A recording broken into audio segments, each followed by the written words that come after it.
Welcome to the Book Show, a celebration of reading and writers. I'm Joe Donahue. New York Times bestselling author Miranda July returns with an irreverent, tender, hilarious, and surprising novel, All Fours, about a woman upending her life. A semi-famous artist announces her plan to drive cross-country from LA to New York. 30 minutes after leaving her husband and child at home, she spontaneously exits the freeway, checks into a nondescript motel, and immerses herself into an entirely different journey.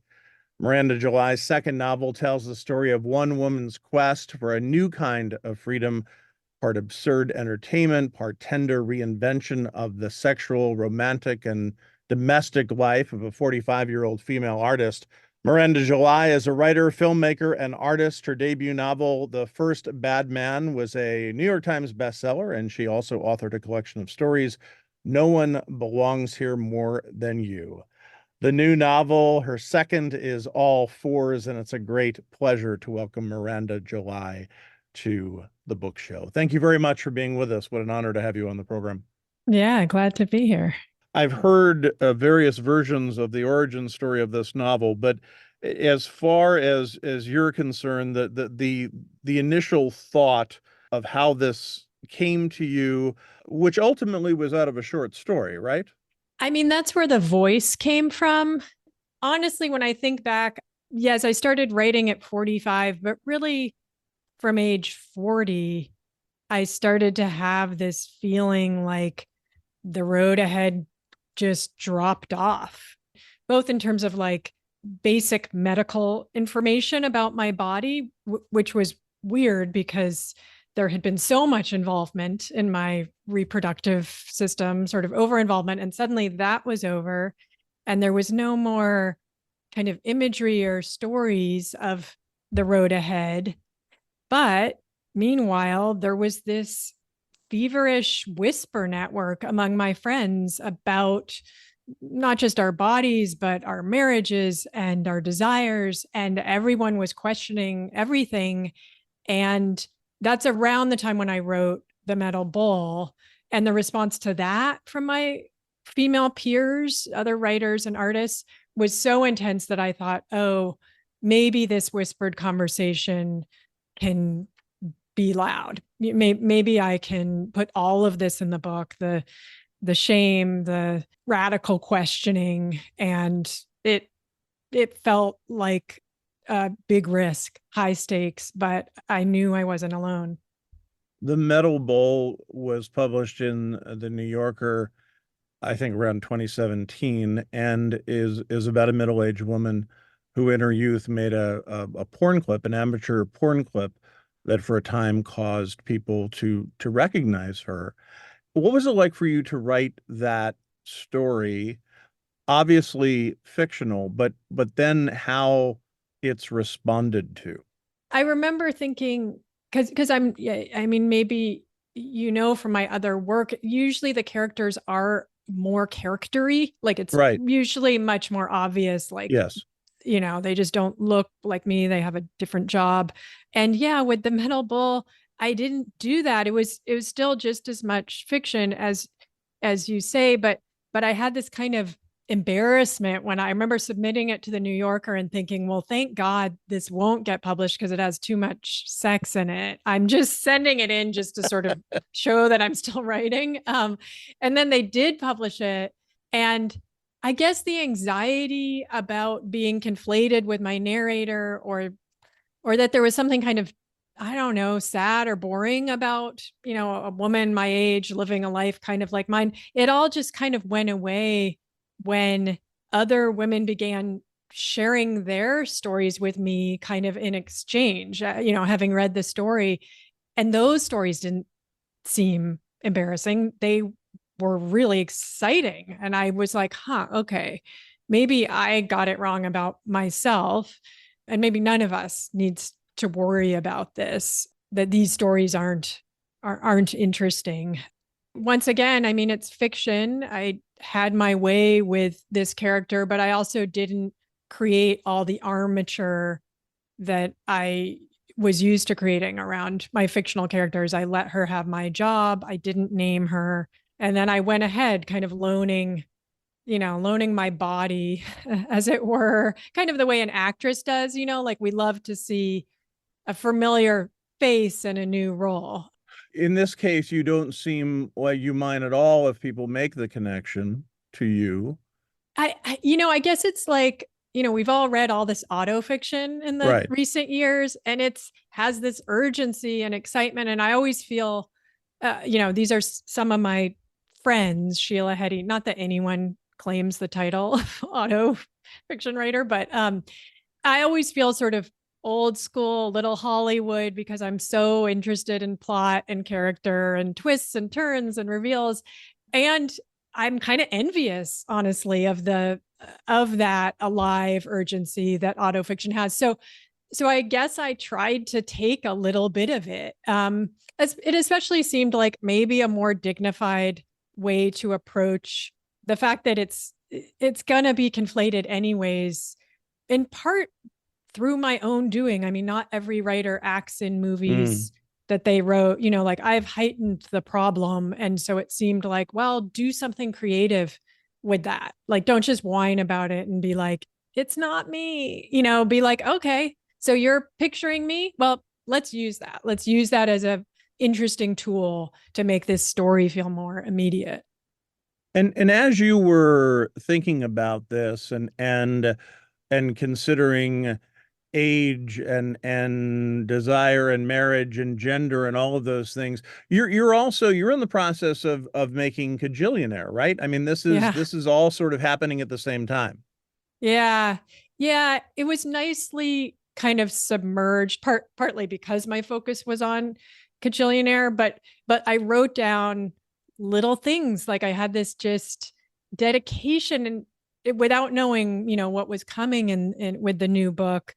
I remember actually my producer, Dee Dee Gardner, on that movie saying, like at the craft services table of Cajillionaire, I think I asked her some question about like hormones or something, a kind of wide-eyed young woman. Yeah, I felt like a young woman question. And she was like, ooh, we should do a podcast together about menopause.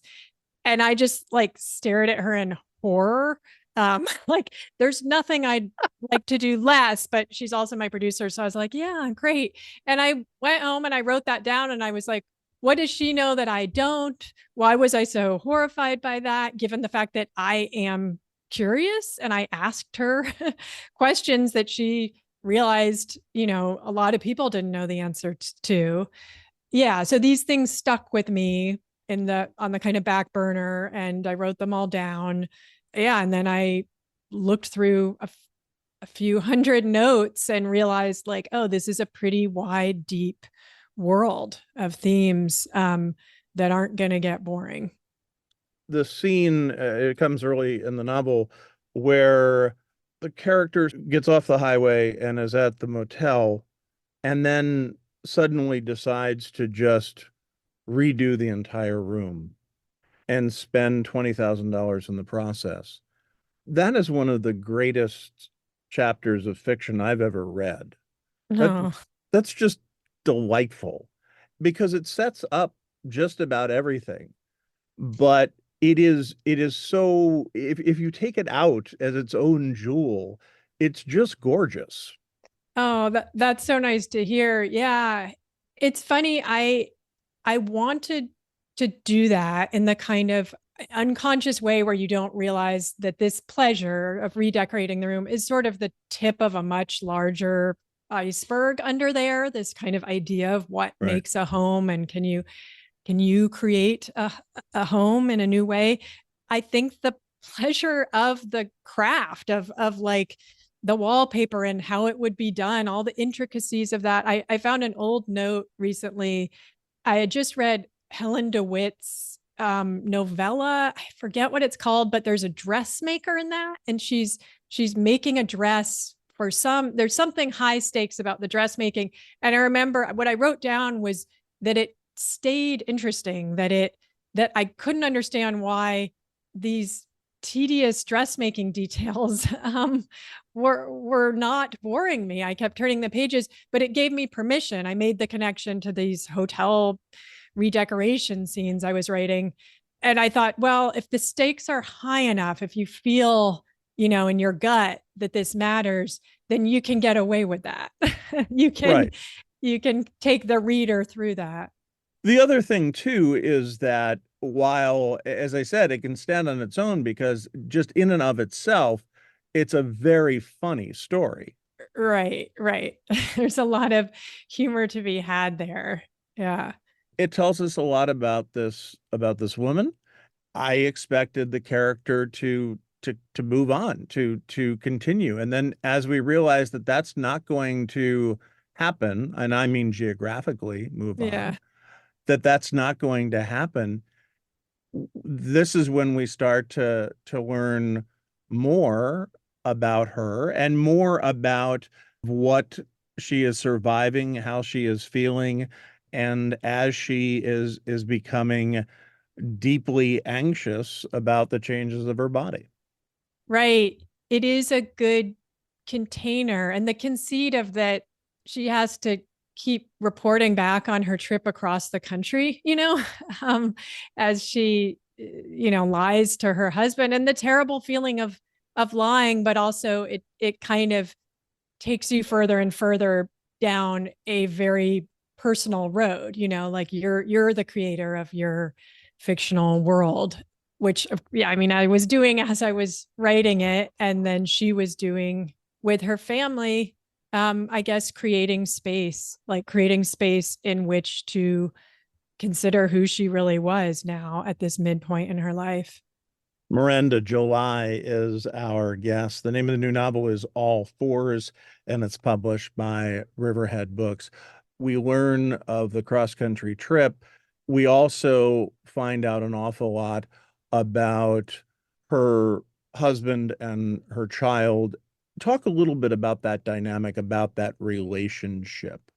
She mentioned sort of in a matter of fact way, and I often tried to present things that made me nervous in real life. I tried to present them as if we all know and agree and understand this. And one of the things was that this creative couple, her and her husband, had been living quite happily in their sort of fairly equal life until she had the baby. And then suddenly this like latent sexism leapt out, not from any one direction, but just sort of all around, that she felt almost fluish with guilt about every single thing she did. And he was sort of quietly rewarded for all the same things. And he had to walk around feeling like a criminal in his own house for not really understanding this. And she, meanwhile, like didn't get to enjoy him the way other women could, who weren't in this bind with him. Um, and, meanwhile, the child is a miracle, like all children are. And so, yeah, it sets up this sort of this tension, like either, and you can either think, well, that tension is just life. And people suggest that throughout the book. And that is one way to think about it. Or you can kind of keep pulling at it and keep wondering if this is, in fact, the way it's supposed to feel. The child comes from a very difficult pregnancy and Right. is a birth, which is explored later in the novel, and they are brought in several times to ground both the narrator but also the family as a whole. Yeah, and I mean those sections were such a joy to write, that dialogue with the kid, which is, it's so funny, like, there's, it's fiction, there's no conversation that actually happened with my kid, but god, I could write that all day, like those, that sort of exchange that has a slight kind of psychic quality to it. I mean, that increases later in the book, but just, a conversation between two people, one of whom started out inside the other one, you know? Right.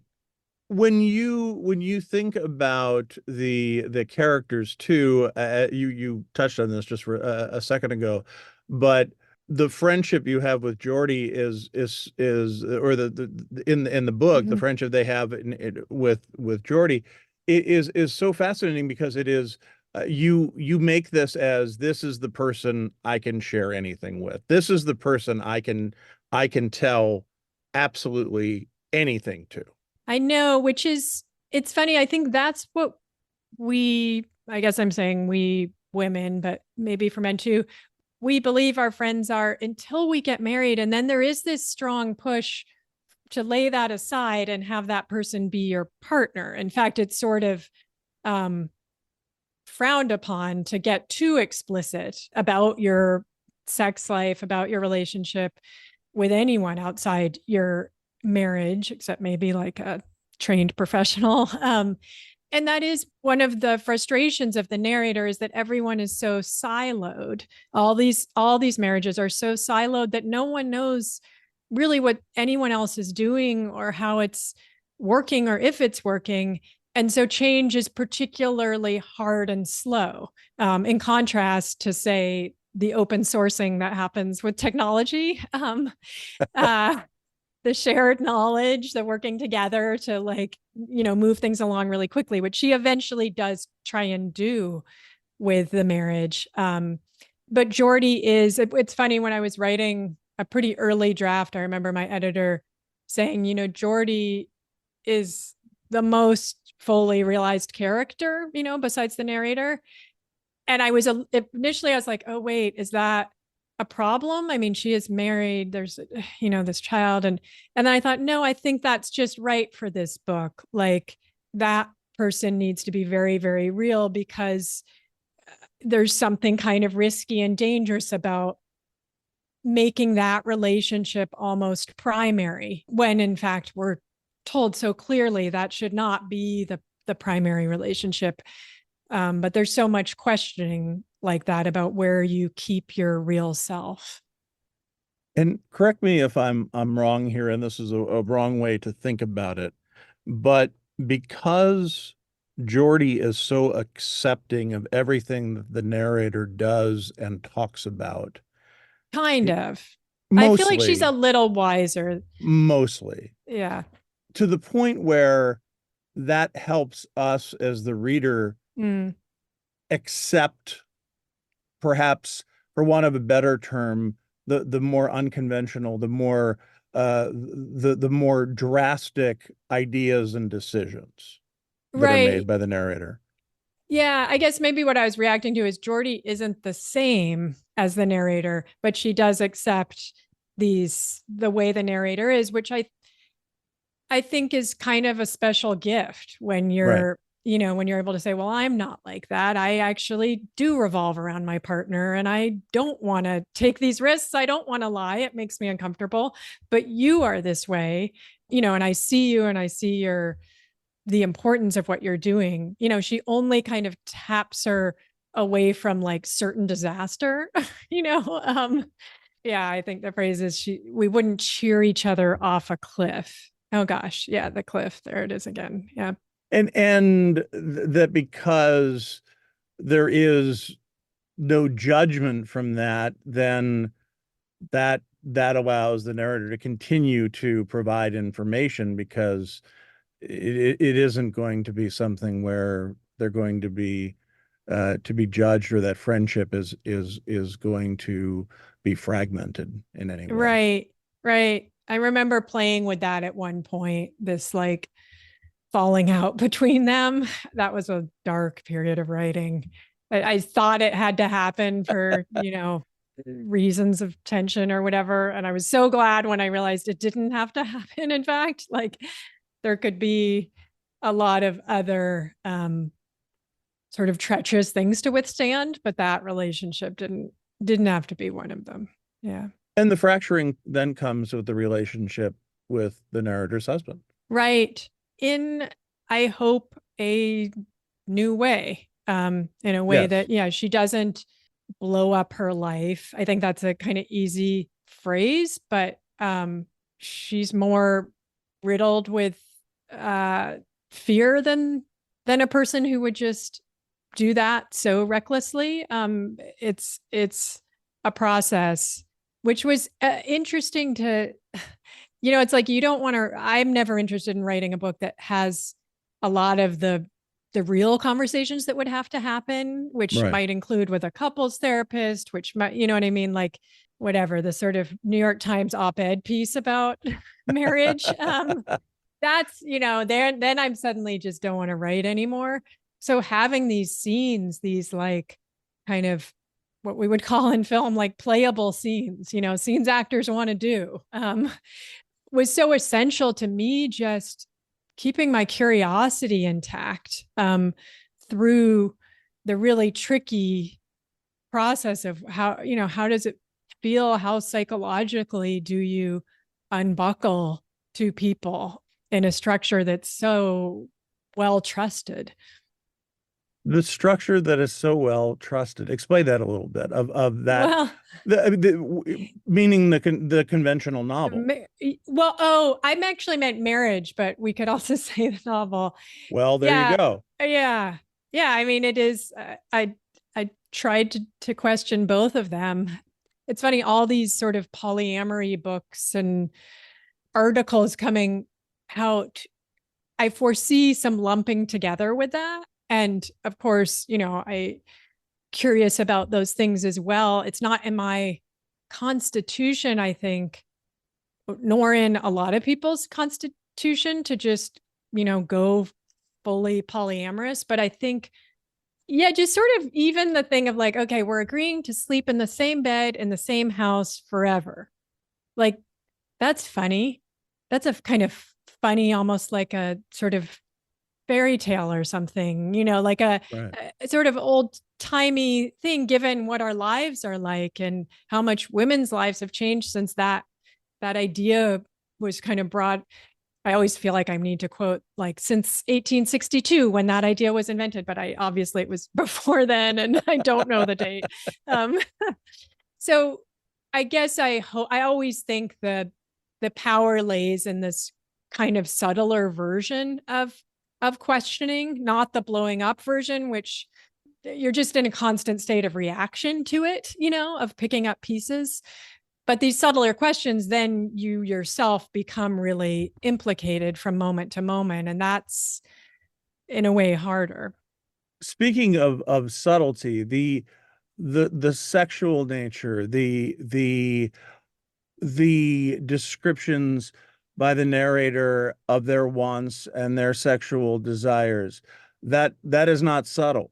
And I'm curious as to what that is like to write about, and how to write it. Yeah. It's funny. Often I wrote quite easily. It was fun to write a sex scene or, a scene of desire or longing or, masturbation, whatever. And then I'd go back later and look at it and I'd be like, is this actually true?